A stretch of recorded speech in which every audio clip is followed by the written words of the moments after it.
I'm also here with Ramya. What made you take the step to come to a place like this? Yeah, so a few months ago, there was a vegan camp that my husband and I attended, and we met a lot of fellow vegans. And up until that point, it was about sharing a similar cause and being mindful about what we are consuming. But the vegan camp changed so many things for me. We have animal transport here, having offloaded animals, I think. So now it's going out. So we're waiting for the gates to open. There were probably, I don't know how many animals in the transport like that, but maybe 40 or something like that. Sorry, we were interrupted here by the industry. You were saying about the vegan camp, yeah. So from there, I definitely this year, as I stepped into 2025, I definitely wanted to do something about veganism apart from it being a choice that I made. And so I'm very inspired and also sad to be a part of a movement. We shouldn't need to have to do this. Right. It should be an automatic thing that people understand that it's not right. This shouldn't be here. This shouldn't happen. Mm. Yeah. It's very sad.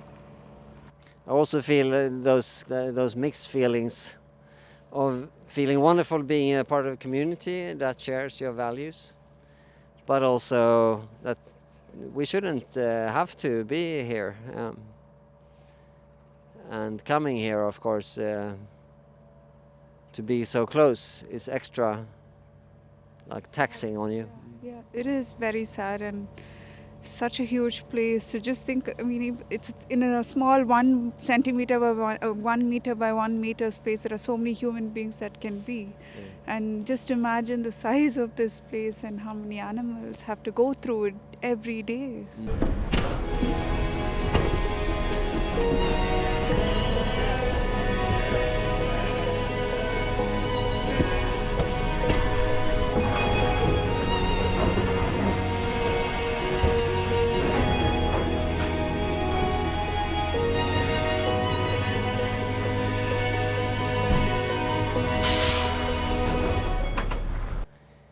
And of course, it's not only in Sweden this happens. It happens, unfortunately, all around the world. And we also have the same movement that we have in many countries.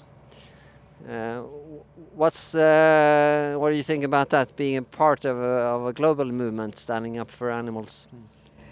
It feels like we are able to connect with each other without needing to even meet or without even needing to say words.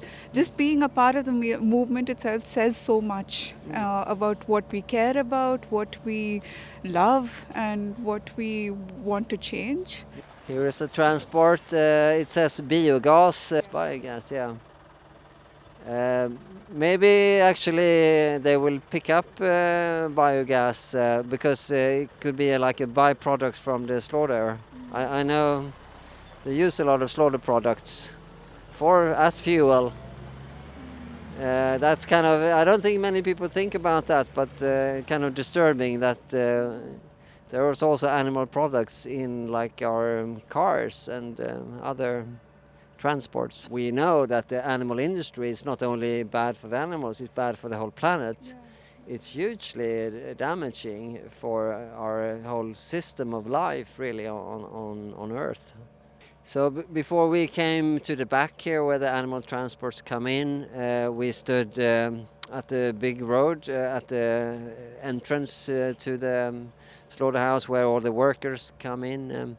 And you maybe saw some of the drivers there. What kind of reactions do you get? So I could see that many of the drivers and even the co-passengers were reading, which was a good thing, especially when the signal was on and they had to stop. It was more time for them to understand what was being said. And then there were many who gave a thumbs up, which was fantastic because we feel we feel that there's a connection that we are able to make with them. There were some people who were very indifferent, they passed on, fine.